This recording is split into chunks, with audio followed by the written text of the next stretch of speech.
Bom, gente, obrigada. Eu vim aqui para contar duas histórias curtas que eu acho que são importantes. Mais uma vez, uma história que eu fui atender. Eu estava esperando para atender uma pessoa e aparece na minha sala um corpo masculino sem cabeça, andando pela minha sala, sem cabeça. Só tinha o corpo sem a cabeça. E ficou andando pela minha sala. Achei isso bem curioso, bem, né? Esquisito, sem cabeça. Mas ok. Fui atender a pessoa e tô jogando pra pessoa, tô vendo as coisas da pessoa, da cliente, e aí, de repente, ela fala que quer ver uma coisa sobre o pai dela, que sofreu um acidente recente, menos de 3 meses, e que ela queria saber como é que ele tá, além das outras coisas que ela estava vendo. Aí eu, aí eu achei que o, a, o espírito que estava andando no meu quarto antes dela chegar era o pai dela. Aí eu perguntei, por acaso seu pai, no acidente que ele teve, ele perdeu a cabeça? Falou, foi um acidente muito ruim de carro, ele estava dirigindo e a cabeça foi decepada. E ele foi enterrado sem a cabeça. A cabeça foi decepada no acidente. E sofreu danos e foi enterrado sem a cabeça. Um acidente muito grave de carro. Aí imediatamente eu descobri que aquele espírito que estava andando na minha sala, sem cabeça, era o pai dela. Eu falei para ela, então eu já estava aqui antes de você chegar, já tinha visto ele aqui na sala. E ela ficou bem incomodada com isso, porque realmente foi o que apareceu para mim, né? E aí eu pedi para ajudar o pai dela, peguei o nome para ajudar, né? E, e foi esse acontecimento. E foi bem complicado, né? Ver aquele corpo andando sem cabeça. Ele faleceu. Aí fica na minha reflexão. Ele tinha morrido há pouco tempo, 3 meses. E ele ainda se via sem a cabeça, como ele tinha sido enterrado. Então ele já devia estar já em sofrimento, né? Um momento de grande sofrimento. E ainda estava preso àquele acidente e aquela sensação de perda de cabeça, de decepação de cabeça. Então acho que ele estava num estado emocional bem ruim. E como era recente, ele não teve tempo de elaborar que ele já estava no espírito. E obviamente o espírito tem cabeça.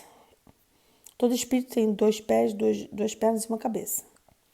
Mas eu acho que como era muito recente, ele não se via de outra forma. Por isso que ele se manifestou assim. Porque eu acho que ele se identificava ainda com essa imagem dele antes da morte. No momento da morte, quer dizer, depois da morte, no momento da morte. Essa é a minha reflexão. Vocês veem o que vocês pensem. O que vocês acham disso? Foi verdadeiro. Outra história é que eu fui atender uma mulher que mora nos Estados Unidos e ela estava jogando para ela para ver as coisas dela e ela vem com uma foto de um homem que ela estava namorando recentemente, tipo 1 mês e meio ela estava namorando esse homem. E o homem era bonito, tinha olhos verdes. Era americano, não era brasileiro. Sim, era bonito, tinha o olho verde, enfim, tinha uma cara de galã, isso aí, isso aí. E aí ela mostrou, estava feliz, queria que eu jogasse carta, joguei carta, saíram cartas ruins, assim, cartas que remetiam à agressividade, né? A lua com 10 de espada, com 9 de espada, e a torre com a imperatriz, com o enforcado, cartas que remetiam à agressividade, eu lembro algumas. Porque às vezes eu lembro de carta, assim. Porque tem cartas que depois eu vou falar com vocês, nunca se unem. Vou mostrar depois sequência de cartas que nunca que eu posso jogar há 30 anos que eu não vejo essas cartas. Elas não se unem. Elas existem no 78, mas elas nunca se unem. Então, assim, tem cartas que são muito especiais, que você pode jogar 1000 vezes e não vão se unir. Vou mostrar para vocês. E nesse jogo apareceram muitas cartas mostrando que ele era uma pessoa agressiva e perigosa e descontrolada. E ela falou para mim, ele não é nada disso. Ele é uma pessoa extremamente controlada, uma pessoa maravilhosa, inclusive ele é muito rico, tem várias casas, ele está gostando de mim, e o que você está vendo aí que é descontrole, uma pessoa fora de si, não tem nada a ver com a realidade. Eu falei, tá, mas está saindo aqui que ele é descontrolado, que ele tem problema com raiva. E que ele é uma pessoa complicadíssima. Ah, eu não acho nada disso. Falei, eu vou sintonizar. Peguei a foto, peguei a coisa e comecei a sintonizar. Falei assim, olha, eu vou falar uma coisa pra você. Eu não quero saber se ele é americano ou brasileiro ou quem ele é. Eu só estou vendo aqui que é uma pessoa perigosa, que descontrolado, completamente agressivo e que ele vai te convidar para ir para uma casa dele fora da cidade. Ela morava numa cidade nos Estados Unidos. E você vai querer ir porque você está namorando ele há 1 mês e meio, 2 meses, e vai acabar indo. Você vai na casa dele, ok. Eu só vou te falar uma coisa. Eu estou vendo aqui, veio para mim, é muito forte, eu vou falar.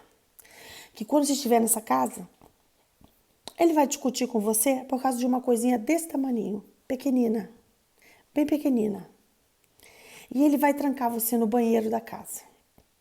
Simplesmente ele vai botar você no banheiro e trancar.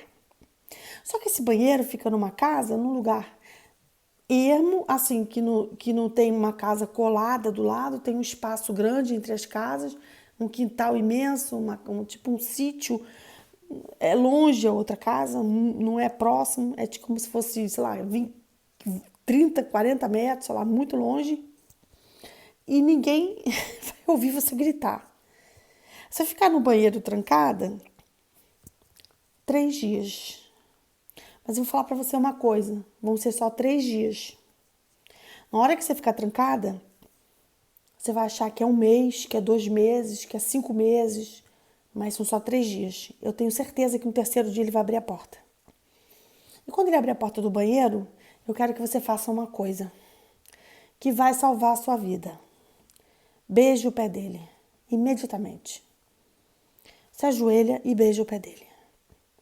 Não discuta, não brigue, não grite, não humilhe, não provoque a ira, porque ele é totalmente transtornado. E ele trancou você nesse banheiro para testar você. Porque na hora que você sai do banheiro,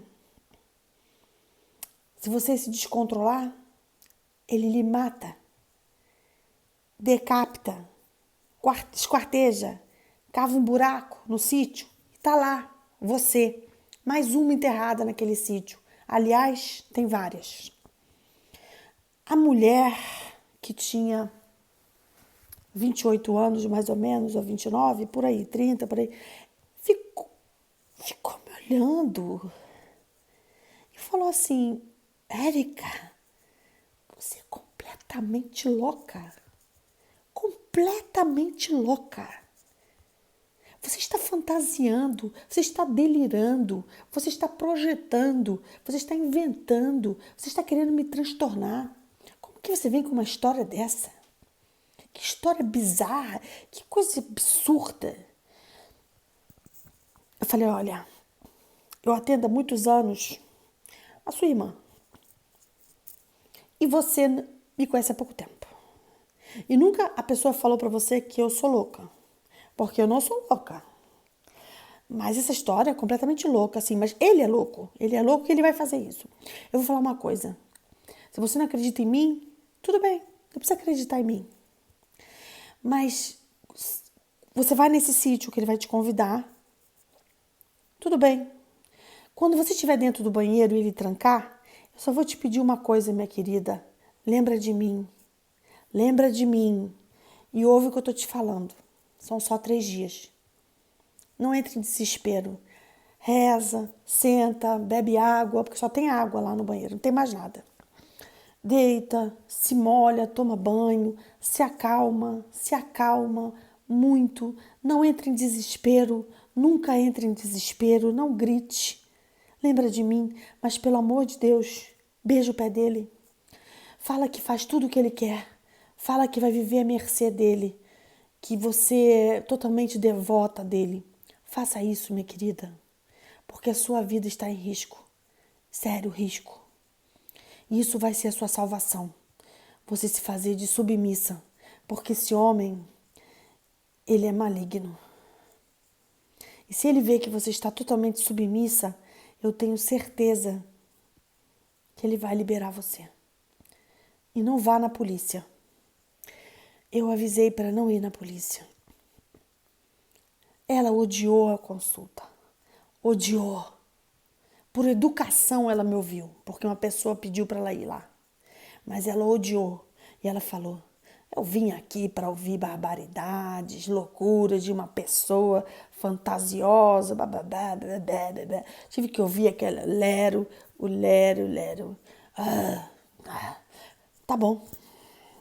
Meu ego, ó, desapareceu. Enfim, ela foi embora. E depois de uns 2 meses, ela me procurou. Falando que aconteceu exatamente o que eu falei. Que ele levou ela para esse sítio. Ela lembrou de mim, mas não acreditou. Quando ela ficou no banheiro e ele trancou a porta, ela lembrou de mim e acreditou. Ela entrou em desespero, teve um momento de pânico, mas ela lembrou de mim e se acalmou. E eu falei que ela ia ficar viva se ela fizesse isso. E aconteceu. Foram 3 dias só. E ela beijou o pé dele e ele não falou nada, levou lá para comer. E eu falei, não pergunta nada, não discute, não questiona, não faça nada com esse homem. Fica calma até você sair da casa. E ela foi para casa, e ele levou ela para casa. E ela fez o que eu pedi. Só que ela foi na polícia e falou essa história para a polícia. Mas ela é brasileira. Ele é americano. E não deu em nada. Porque a polícia achou que foi uma briga de casal. E a polícia não fez nada. Porque até então não tinha nada de concreto. Achou que foi apenas uma briga. E a polícia não investigou nada. Eu sei que esse homem é muito perigoso e que ele já fez isso com outras pessoas e que provavelmente, eu presumo que tenha corpos enterrados naquela casa. Mas eu não estou lá, como eu digo, eu não sou da polícia, não me interessa a polícia, nunca na minha vida eu vou entregar ninguém para a polícia, porque não é do meu interesse, não tenho interesse nisso, apenas salvei a vida dessa pessoa. E por incrível que pareça, depois ela arrumou outros namorados e ela falou que tinha medo de mostrar a foto para mim, porque achou que tinha medo de vir outra história. Eu falei, você tem medo de mostrar a foto para mim? Para eu falar para você? Olha, graças a Deus, ela teve vários namorados e ela está viva hoje e casou com uma pessoa e não aconteceu mais nada. Mas eu tenho certeza que se eu não tivesse avisado que eram só 3 dias e que ela tinha que beijar o pé dele, eu tenho certeza que ele ia desaparecer com o corpo dela.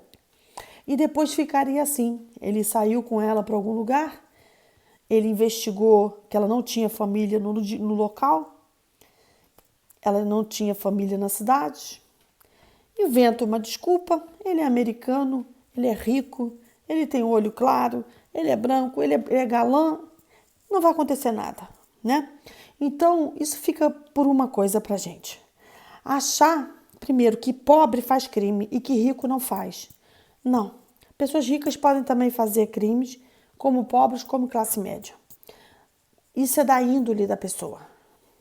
E nem é porque a pessoa é pobre que ela vai fazer crime, porque é o contrário. Tem muito pobre, a maioria do mundo é honesto, por isso que sustentam o nosso mundo são os pobres que trabalham. Porque se os pobres não trabalhassem, o mundo não estava aí. Então, nós temos que observar, como eu digo, aparência não é nada. Outra coisa é um homem convidar uma pessoa para ir para um sítio. Não vá, não vá. Porque sítio é um lugar perigosíssimo. Você não conhece o homem. Ah, conheço muito, conheço há 3 meses. Não conhece nada. Não conhece nada. Tem que conhecer um ano e meio. E quando for, tem que dar um endereço para amiga, para pessoas que conhecem, para saber onde você está. Tem que ter um endereço. E você não pode ficar indo em sítio de homem lindo, rico, entendeu? Achando que está tudo maravilhoso. Porque não está. A sorte é que eu avisei e que eu pude ajudar. Mas quantas nesse mundo eu não posso ajudar e continua acontecendo? Feminicídios no mundo todo. Não só de mulheres, né? Porque também tem homens que morrem na mão de outras pessoas. Também tem mulheres que matam homens no mundo de hoje. Mas é uma história que eu tenho para você. A história do homem sem cabeça, que era uma pessoa muito querida, muito amada pela filha que eu conheci, e que ele estava meio transtornado, meio desorientado pelo acidente, porque fazia pouco tempo que ele tinha desencarnado. Acredito que eu ajudei realmente depois. E a história dessa menina que queria um romance, uma paixão, com um homem que tinha boa aparência e era rico, e convidou ela para uma casinha linda, e que poderia ter morrido, mas que ouviu o que eu falei. A única coisa que ela não me ouviu é que ela foi à polícia, mas como a polícia não investiga nada que não tenha acontecido, a polícia não investigou. Talvez porque tem tantas coisas para a polícia investigar, né? Que um fato que não tem uma coisa concreta, eu sei que não deu em nada. Também uma pessoa que está em outro país, que não é no seu país, às vezes não é respeitada quanto uma pessoa que nasceu naquele país. Isso acontece. Porque se ela fosse americana, talvez tenha sido ouvida. Não sei, eu acredito. Acredito que o depoimento dela talvez não tenha sido tão importante, porque ela não era nativa. Acredito que isso aconteça. É a minha opinião. Agradeço a vocês e, mais uma vez, vamos observar, tomar cuidado e ter cautela nesse mundo. Mas tem pessoas maravilhosas, mas assim, relacionamento entre homem e mulher, tem que conhecer a pessoa com tempo, com calma. Não tenham pressa de ir para lugar nenhum por desespero e por carência afetiva, porque é muito perigoso. Obrigada, gente.